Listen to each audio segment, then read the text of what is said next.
Hi everyone, I hope you all are doing well.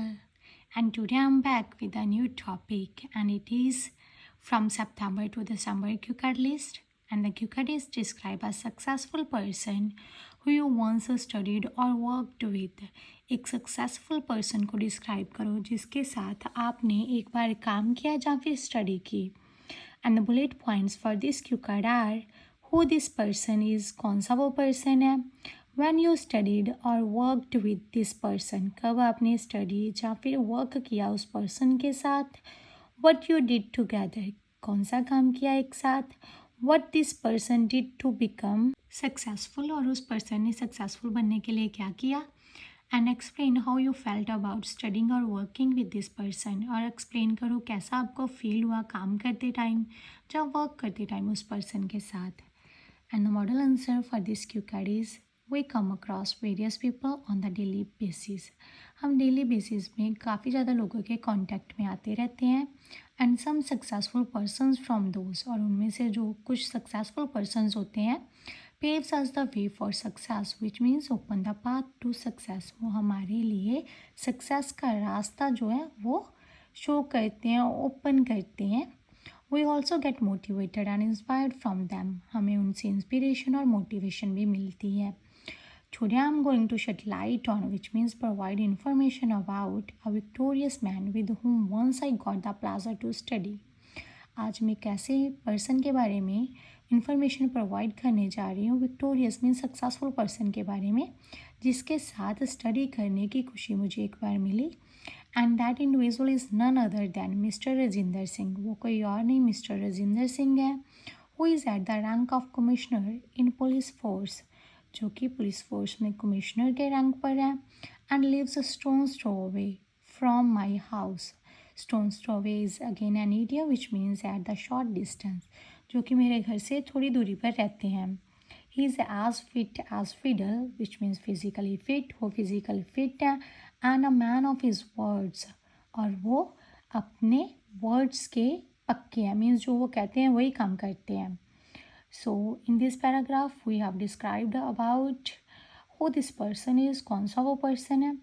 And now I am going to give answer of the second bullet point. When you studied और worked with this person, कब आपने उसके साथ काम किया.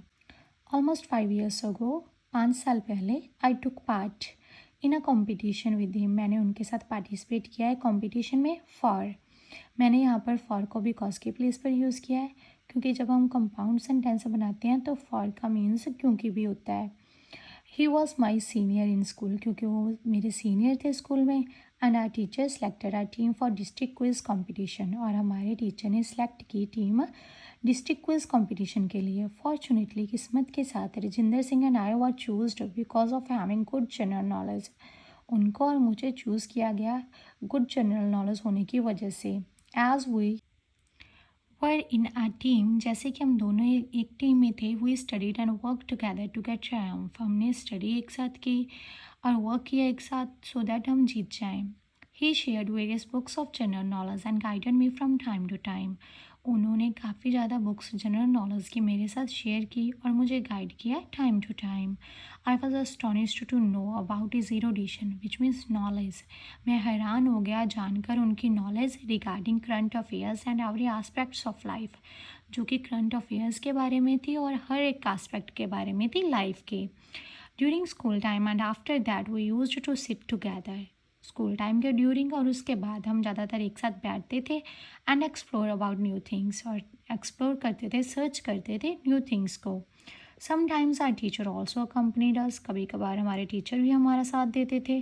ही not only share his knowledge with me but also taught me how to concentrate on study for long time. उन्होंने just अपनी knowledge ही नहीं मेरे साथ शेयर की, मगर इसके साथ साथ मुझको सिखाया कि कैसे कॉन्सेंट्रेट करना है स्टडी पर ज़्यादा टाइम के लिए. सो मैंने थर्ड बुलेट पॉइंट का आंसर भी कवर कर दिया. व्हाट यू डिड टुगेदर, कौन सा काम आप लोगों ने एक साथ किया. अब हमारा फोर्थ बुलेट पॉइंट है what this person did to become successful. इस पर्सन ने क्या किया सक्सेसफुल बनने के लिए. बिसाइड्स दिस, इसके अलावा the reason behind is becoming successful is that he is hard working and dedicated person. Reason उनके सक्सेसफुल बनने का ये है कि वो हार्ड वर्किंग और डेडिकेटेड पर्सन है. Who always does every deed with full enthusiasm, जो कि हर एक काम फुल एनर्जी के साथ करते हैं, उत्साह के साथ करते हैं. ही बर्nt midnight oil, which means read or worked late at night and cracked the UPSC exam with flying colors. उन्होंने रात को लेट लेट जाग कर स्टडी की और फिर क्रैक किया यूपीएससी एग्ज़ाम गुड ग्रेड्स के साथ. Burnt midnight oil is an idiom and with flying colors is again an idiom. Although he faced failure once, चाहे उन्होंने एक बार फेलियर को भी फेस किया, but he did not lose heart, which means lose hope. तो मगर उन्होंने hope नहीं छोड़ी. His optimistic nature, उनका जो पॉजिटिव नेचर था, and the habit of never giving up, which means never stop working for goals. उनकी जो हैबिट थी कभी भी हार ना मानने वाली, helped him to reach at heights of success. उसने उनकी मदद की सक्सेसफुल बनने के लिए. And now I am going to give the answer of the last one bullet point. Explain how you felt about working और स्टडिंग विद द पर्सन. इस person के साथ काम करते टाइम या फिर स्टडी करते टाइम आपको कैसा फील हुआ. Moreover, he brought a sea change, which means a noticeable change in my life. वो मेरी लाइफ में काफ़ी ज़्यादा नोटिसेबल चेंज लेकर आए. And I felt over the moon, which means extremely happy. और मुझे काफ़ी ज़्यादा खुशी फील हुई वाइल स्टडिंग विद हिम, उनके साथ पढ़ते हुए. Because I learn from him that there is no alternative of hard work. क्योंकि मैंने उनसे सीखा कि हार्ड वर्क का कोई अल्टरनेटिव नहीं है. So we should set our goal and to accomplish that. इसलिए हमको अपने गोल सेट करने चाहिए और उसको अकम्प्लिश करने के लिए we should work our fingers to the bone. It's again an idiom which means work extremely hard. और उसको accomplish करने के लिए हमको extremely hard work करना चाहिए, काफ़ी ज़्यादा hard work करना चाहिए. I also adopted his habit of studying with full focus. मैंने उनकी habit जो थी अडॉप्ट की. कौन सी हैबिट. फुल फोकस के साथ काम करने वाली. We won the competition and credit goes to him. हमने कॉम्पिटिशन जीत लिया और इसका क्रेडिट उनको जाता है. I can never forget the time of studying with him. मैं कभी भी नहीं भूल सकता उनके साथ पढ़ने वाला time. And if I get a chance to work with him, अगर मुझको चांस मिले उनके साथ काम करने का, I will never miss the boat, which means miss the opportunity. मैं कभी भी वो वाली अपॉर्चुनिटी को मिस नहीं करूँगा.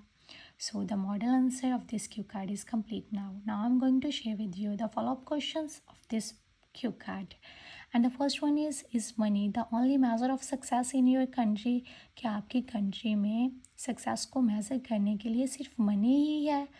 And the answer is beyond question. Undoubtedly, money is not the only measure of success in my nation. मेरे nation में मनी ही मैरली मीन्स ओनली सक्सेस को मेज़र करने के लिए नहीं है. Because success has very meaning for every person. हर एक पर्सन के लिए सक्सेस के अलग अलग मीनिंग है.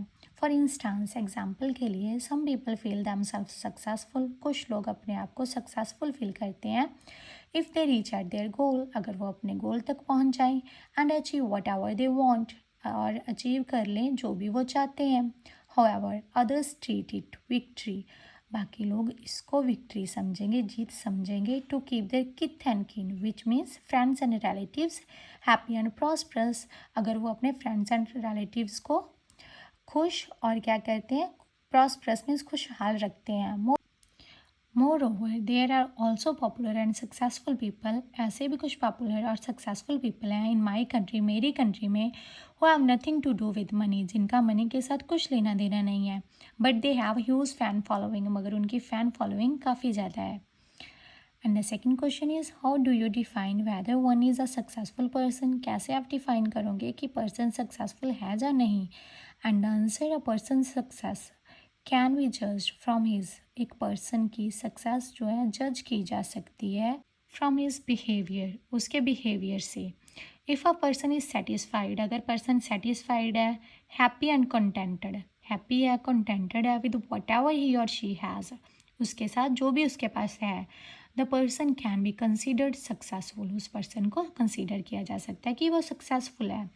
Besides this, इसके अलावा, a successful person is somebody who has completed his goals and now helps others to accomplish their desired goals. जिसने अपने तो गोल्स को कंप्लीट कर लिया है मगर अब वो दूसरों की मदद कर रहा है उनके डिज़ायर्ड गोल को अकम्प्लिश करने के लिए, उस पर्सन को भी हम कंसिडर कर सकते हैं सक्सेसफुल। थर्ड क्वेश्चन है, what is the standard of success in your country? आपकी कंट्री में सक्सेस का स्टैंडर्ड कैसा है? Answer, in my nation there is not any particular standard of measuring success. Success को मेज़र करने के लिए कोई पर्टिकुलर स्पेसिफिक स्टैंडर्ड नहीं है। A person can be successful by having zero materials. अगर पर्सन के पास जीरो मटीरियल्स भी हैं, मीन्स कोई मटीरियल नहीं है, उसको भी सक्सेसफुल कंसिडर किया जा सकता है। Where as an individual with a lot of money, मगर एक पर्सन जिसके पास काफ़ी मनी है, कैन बी थॉट अनसक्सेसफुल, उसको अनसक्सेसफुल भी सोचा जा सकता है। If he gets that from parents as heritage, अगर उसको वो मनी विरासत में अपने पेरेंट्स से मिली है rather than doing hard work, मगर उसने कोई हार्ड वर्क नहीं किया। Consequently as a result it totally depends on a person's personal approach. तो सक्सेस जो है पर्सन के पर्सनल अप्रोच पर डिपेंड करती है, and how he is treated in the community, और उसको कम्युनिटी में कैसे ट्रीट किया जा रहा है इस चीज़ पर डिपेंड करती है सक्सेस। ये नहीं कि मनी हो तो सक्सेसफुल है। Fourth question, is it contradiction between success and happiness? Happiness और सक्सेस के बीच में कॉन्ट्राडिक्शन है? Answer, yes it can be, हो सकता है कॉन्ट्राडिक्शन हो, because happiness is something that comes from inside. खुशी जो है वो इनसाइड अंदर से आती है, and success is a feeling of accomplishment of one's desires. मगर सक्सेस क्या है? जब हम अपनी इच्छाओं को पूरी कर लेते हैं तो उस फीलिंग को सक्सेस कहा जाता है। Happiness is a priceless emotion. Happiness जो है प्राइसलेस इमोशन है, that is more important than success, जो कि काफ़ी ज़्यादा इंपॉर्टेंट है सक्सेस से। Thus it's not that when you are successful you are happy, तो ये नहीं कि अगर आप सक्सेसफुल हो तो आप खुश भी हो। Whereas for some people, मगर कुछ लोगों के लिए happiness and success both are similar, मगर कुछ लोगों के लिए हैप्पीनेस और सक्सेस दोनों सिमिलर हैं। Such kind of people only give importance to wealth and materialistic things. ऐसे लोग जो हैं इम्पॉर्टेंस देते हैं सिर्फ वेल्थ को और मटीरियलिस्टिक थिंग्स को। और हमारा फिफ्थ क्वेश्चन है, is it easy to succeed in national tests in your country? क्या आपकी कंट्री में नेशनल टेस्ट को पास करना ईजी है? Absolutely no. They are like hard nut to crack, which means difficult to pass, as there is tough competition and one can fail with 1 mark. क्योंकि काफ़ी ज़्यादा tough competition है, इसलिए उनको पास करना डिफ़िकल्ट है, और एक पर्सन क्या है, फेल हो सकता है एक नंबर से भी। Moreover, due to having a lot of population and less vacancies, only those people pass the national test who have in-depth knowledge regarding every aspect. इसके अलावा काफ़ी ज़्यादा पॉपुलेशन होने की वजह से और कम वैकेंसीज होने की वजह से सिर्फ वही लोग पास कर पाते हैं टेस्ट जिनको काफ़ी ज़्यादा नॉलेज है हर एक आस्पेक्ट के बारे में। So when it comes to competitive test, India is a hard place to prove our selves. जब कॉम्पिटिटिव टेस्ट के बारे में इंडिया की बात होती है तो ये एक हार्ड प्लेस है अपने आप को प्रूव करने के लिए। Six question, what are the factors that influence students grades at school? कौन से फैक्टर हैं जो इन्फ्लुएंस डालते हैं बच्चों की ग्रेड पर स्कूल में? Answer, the grades at alma mater which means school are affected by overall performance of a student. उन पर इफेक्ट पड़ता है बच्चे के ओवरऑल परफॉर्मेंस का। If a student is punctual, disciplined and does his homework, he will always get good grades. अगर person जो है वो पंचुअल है, डिसिप्लिन्ड है और अपना होमवर्क करता है तो उसको अच्छे मार्क्स ही मिलेंगे, गुड ग्रेड्स मिलेंगे। Paying attention in class, class में अटेंशन पे करना, एंड ओबेइंग द टीचर्स, और टीचर्स की बात मानना, also put influence on students grade. ये भी चीज़ इम्पैक्ट डालती है बच्चों की ग्रेड पर। वेयर एज, मगर if one only pays attention in video games, अगर एक बच्चा जस्ट वीडियो गेम्स को अटेंशन दे रहा है and hangs here and there, इधर उधर घूम रहा है, grades take no time to touch the bottom, तो ग्रेड्स गिरने में कोई टाइम नहीं लेंगी। So it's the last follow-up question of this cue card. I hope you like my video, and if you like my video then like it, share it with others, and also subscribe my channel for more such kind of videos. Thanks for watching.